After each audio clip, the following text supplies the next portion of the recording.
ನಿಮ್ಮೆಲ್ಲರನ್ನ ವಂದಿಸ್ತೇನೆ. ಇವತ್ತಿನ ವಾಕ್ಯದ ಧ್ಯಾನಕ್ಕಾಗಿ ಯೋಹಾನ ಸುವಾರ್ತೆ 11ನೇ ಅಧ್ಯಾಯ 25ನೇ ವಾಕ್ಯವನ್ನು ಓದಿಕೊಳ್ಳೋಣ. ನಾನೇ ಪುನರುತ್ಥಾನವೂ ಜೀವವೂ ಆಗಿದ್ದೇನೆ.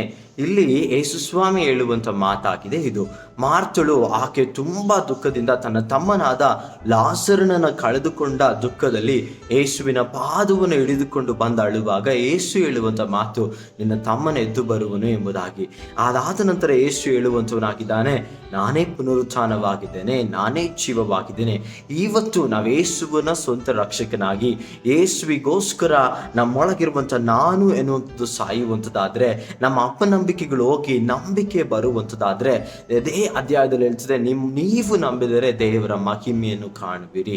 ನಮ್ಮ ಮರಣದ ಪರಿಸ್ಥಿತಿಗಳು, ನಮ್ಮ ಮರಣದ ಆಲೋಚನೆಗಳು, ಪಾಪವು ಮರಣದ ಕಡೆಗೆ ನಡೆಸ್ತದೆ. ಆದರೆ ನಮ್ಮ ಕರ್ತನಾದ ಯೇಸು ಕ್ರಿಸ್ತನು ಜೀವದ ಕಡೆಗೆ ನಮ್ಮನ್ನು ನಡೆಸುವಂತವನಾಗಿದ್ದಾನೆ. ಆತನನ್ನು ನಂಬೋಣ, ಆತನ ಜೀವವನ್ನು ಬಿಗಿಯಾಗಿ ಹಿಡಿದುಕೊಳ್ಳೋಣ.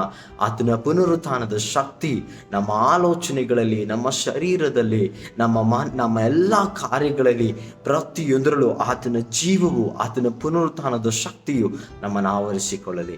ದೇವರ ವಾಕ್ಯದ ಮೂಲಕವಾಗಿ ನಿಮ್ಮನ್ನು ಆಶೀರ್ವದಿಸಲಿ, ಬಲಪಡಿಸಲಿ.